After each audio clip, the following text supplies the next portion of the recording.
Good morning, everybody. Jim Feist and Hank Goldberg in Las Vegas. Good morning, Hank. Good morning, Jim. Interesting week. We got, not to forget, put it in the background, we got Breeders' Cup this weekend, but yesterday there were some trades made. Some made sense, some didn't, but I'm sure they made sense to somebody. I didn't understand the Golden Tate move by Detroit. They're still in the mix in that division, and he's a very valuable asset to Stafford and that offense. Why do you think they moved him? I don't know. But, I understand that his contract is up at the end of this year and that he's going to cost a lot of money against their cap, so they thought that they would try to move him now and get something for him. But they are technically still in the race, although they got beat last week by Seattle, and maybe they thought that they just weren't good enough this year. That's the only thing I can understand. But he's a value to everybody because he's been through the championship route before when he was in Seattle. He's got that experience of the playoff run, and he's going to be a help to whoever gets him because he's kind of a tweener. He's not exactly a short pass guy or a deep threat. He's kind of in between. But the move didn't make a lot of sense to me either from Detroit's standpoint. It certainly did from the standpoint of where he's going. They can use him. Well, Philadelphia definitely is going to. He's great for yards after the catch. He's really great. Holds on to the ball. He gets a lot of yards. He's a quality asset. What kind of a message does that send to the rest of the players on the Detroit Lions team? It just means, here, we're giving up this week. Here's a guy that's lived here for all these years. He's in the community. He does a lot of charity work. He's an asset to the team. Well, he hasn't been there that long. He was only there for a couple of years. He spent most of his career in Seattle. But from the rest of it, I mean, they were in contention. That's one loss to Seattle. Does that say you're giving up? I mean, they made other moves to try and build up their team. Their running game, has really become a strength for them. And it comes at the time of year when you're only halfway through the season. And, they had won some games at home against two of the top teams in the league. That shows that they have, the talent to be among the upper echelon teams. It's just a weird move. Yeah, even, you can win divisions with negative records. I mean, yeah, they got Minnesota and Green Bay in that division, and they're both tough, and Chicago's coming on. But it's a pretty balanced division. But I thought really when they gave up on him that they really sent a negative message to the rest of the players on the team. Philadelphia, that's a great asset for Philadelphia. I mean, yeah. Well, they needed help because one of their top receivers has been hurt, so they needed another receiver. It was a move they had to make. But that division with Detroit is, Chicago right now is on top there, and Green Bay's not going anywhere. And so, Minnesota and Chicago are the teams to beat. And Detroit's right there. Speaking of Green Bay, on Sunday, Ty Montgomery brought the ball out of the end zone. Very controversial situation. Obviously, the rest of the locker room, the rest of the team was not happy with him. And they moved him yesterday. He's gone. That was a very quick move. They just said, we're not keeping this guy. They're very decisive about that. So whether, obviously there was a lot of, for them to make that move and get what they got, they just said, we want this guy out of here. It's too much. It must have been a locker room issue also. Well, he was unhappy because he was not used on the prior possession, and he was pouting. And when he went to the sidelines, and then when he went into for the kick return team, he was told not to bring the ball out, and so he was insubordinate. And Packers packed his bags. That was, I That's mean, why they're the Packers. that's, they, I mean, you have a player like that that doesn't listen to the coaches. I mean, the way Aaron Rodgers plays, he's, you know, I don't know if he's a favorite to move it down the field and get the kick to win the game, but I sure would like to have seen it, and I think everybody else would like to have seen it also because he's a magician in those situations. And Well, if you saw Aaron Rodgers' reaction on the sideline when he fumbled, Aaron Rodgers was more annoyed than anybody, and the cameras were on him, and he delivered an expletive about him, and he was really ticked off. And if Aaron You Rodgers don't tick off Aaron Rodgers on that team. Yeah, if Aaron Rodgers doesn't want you on the team, you're gone. If that was the case. Any other trades or moves that you found interesting? Well, I think Houston made a good deal because Denver got rid of a very high quality receiver, and he goes to Houston, who had lost their top receiver, and Houston is showing that they want to win. And so, and they've got an interesting game this week where they're getting points on the road. And I think Houston, which has turned their season around, they've won 5 straight games, and they're playing very well right now. Their quarterback is playing with confidence, and they get another weapon, which they needed. So that filled a big need for them, and they made it. They made a deal that they had to make, and Denver. You wonder what's going on with Denver right now because he was one of their top receivers. I thought that was an interesting trade. And the Rams got a top-flight pass rusher. You know, that was the one weakness they had on the team was they weren't getting. They got a guy who was a high draft pick who had 8 sacks, and so he's going to help their defense. They make all the right moves, the Rams. So that was, I thought, a little kind of interesting too. The Rams, and New Orleans, you know, is strengthening their team. The team's on top. Don't sit on it.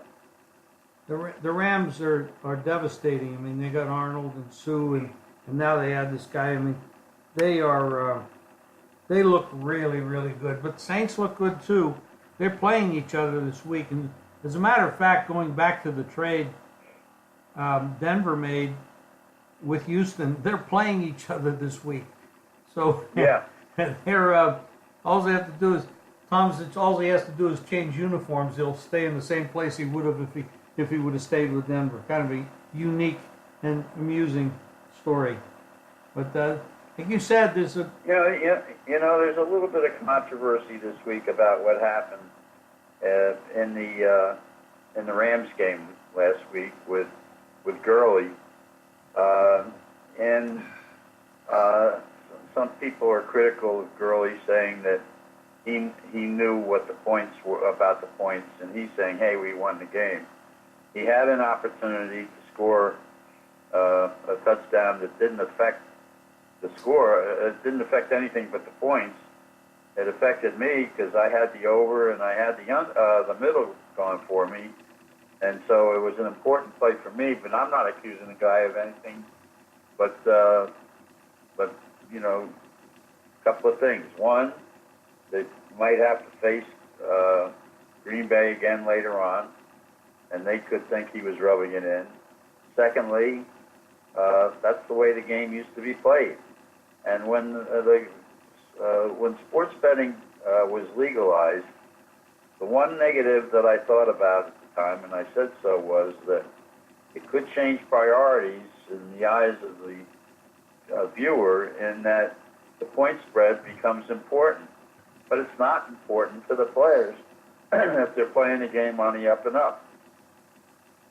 And now there are some ignorant voices that are accusing him of being in on something when he deliberately didn't score when he could at the end of the game.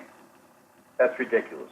That guy's he's an honorable kid, and he plays the game to win, and that's it. And he wasn't going to rub it in because that would be bad politics from the standpoint of Green Bay would be maybe a little bit upset when they score a touchdown that doesn't mean anything at the end of the game, and they don't care about the point spread. They just game to win or lose. Yeah, once PASPA was overturned, it obviously is going to bring out those kind of criticisms, and I think we're going to, you know, in this age of social media and everybody having a voice, whether it's justified or not, I mean, just about everything from what a person wears to what they say to how they look or comb their hair, or in this case, you know, it affected the total. It definitely did that. I had the over. I had the over too, but So- I'm not accusing the guy of anything. I understand why he decided not to score. That's the way the game's supposed to be played. We have There's such a thing as not rubbing it in to the other team. We have seen that in the past, and nobody has said anything because PASPA was, you know, not overturned at those points. And we've seen teams take safeties at the end of the game intentionally, so they kick the ball away, and you know, it's a strategic move. We're always going to have the controversies because you've got 350 million people. Everybody has an opinion, and that's just in this country. So we're never gonna stifle what people have to say, right or wrong, and it's just something we're gonna. Well, I'm going to stifle it because it's basically a sore loser talking, and the implication that's being made by somebody who may be out there on a broadcast situation or has a profile is implying that the guy is not honest and is being influenced by a point spread, and that's, I think, reprehensible. And I agree with you, but we're not going to be able to shut them up. It's not about that. We're not. You know, they're always going to say. I'm not saying you got to shut them up. I'm just saying that they're reprehensible. I agree with you. And it's just the voice of somebody who had the wrong side. Yeah, it definitely did change. It changed a lot of money going in one direction or the other. We have we have a Thursday night game that I'm not sure anybody's going to watch any more than they did the other night with Buffalo and New England. We got Oakland against San Francisco, which is a Bay Area championship. And then you go to the Monday night game, you got Tennessee at Dallas. And, you know, some of these games are going to be hard to watch. I mean, Dallas picked up Cooper. Personally, I think that's going to help Dallas. It's going to spread the field a little bit, give Dak a few more options, take a little bit of pressure off Beasley. I think that'll help Dallas quite a bit. I think it's a good move. There's not a lot of people that might want to watch these games, but they are bettable games, and you can make money, especially if you're in-game betting. It's still, you know, the other night, Buffalo played their butt off, and then a turnover at the end, and then New England does what New England does, and they win and cover. Yeah, that was fine with me. But the Dallas game is interesting because that was a big move they made in getting a wide receiver help for what was a little bit of a, they finally replaced, an area that they had lost a couple of guys who were valuable to them.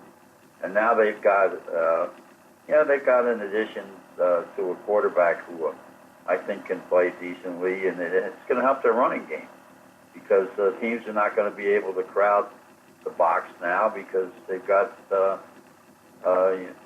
got a guy who can get downfield. It's going to and by the way, they did it when they got time to get him ready, and And Dallas is been pretty good at home anyway this year, but this puts them right back in the race in that division, and nobody's running away with that division right now.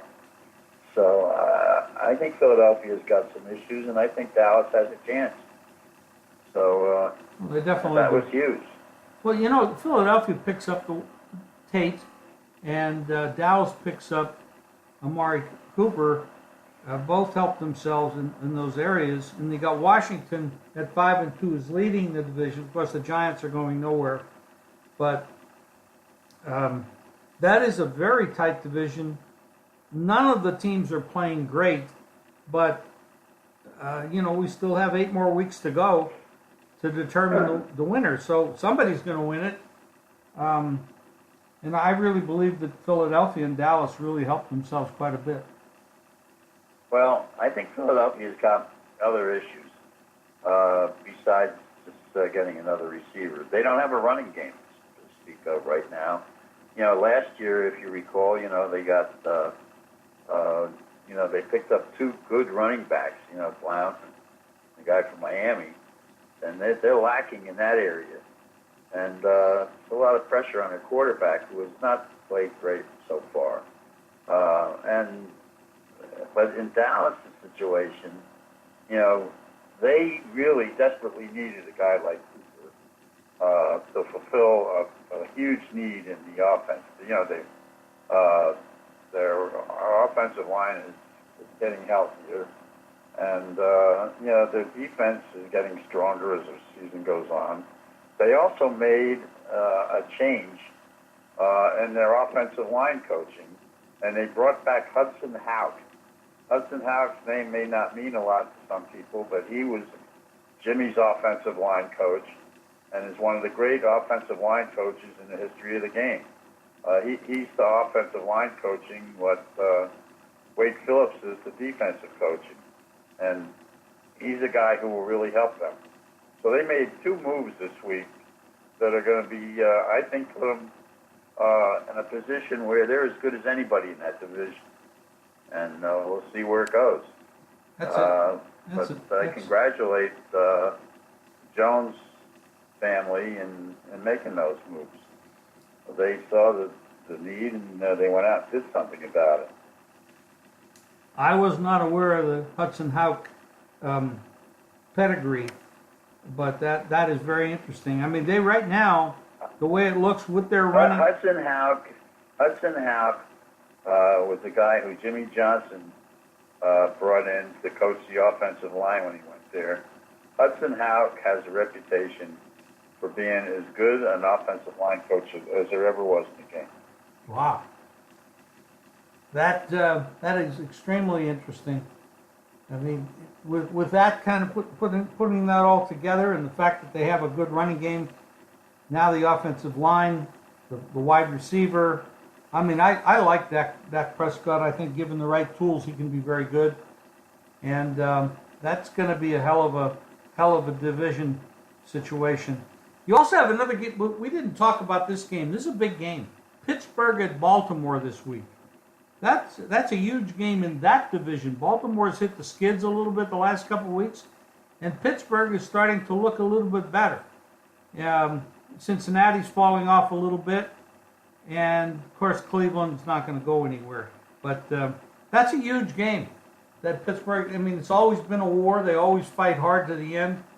I'm looking forward to watching that game as well. I've given up on Baltimore. Flacco has reverted to the Flacco of recent years, where he is just he's playing terrible lately. They got him all these guys as for his passing game, and he's throwing the ball all over the place. And the defense is now frustrated because they're not getting any points. Their defense is playing well, but Pittsburgh right now is really on their game. Roethlisberger, who broke his pinky on his left hand last Sunday, but they say he's all right to go. Roethlisberger is playing very well right now. Connor, the running back, he's leading running back in the AFC right now. So they've got balance on the offense, and they've got the best pass rush in the league going for them. The number one in sacks and hurries. That's the one thing they can do defensively. They look. So I think They, Pittsburgh's going to run away and hide in that division right now. I think Baltimore has got some problems, and the problem is basically Flacco. He's going back to being the most overpaid quarterback in the game. yeah, it's certainly, I can't argue with that. He certainly has slipped quite a bit the last few weeks.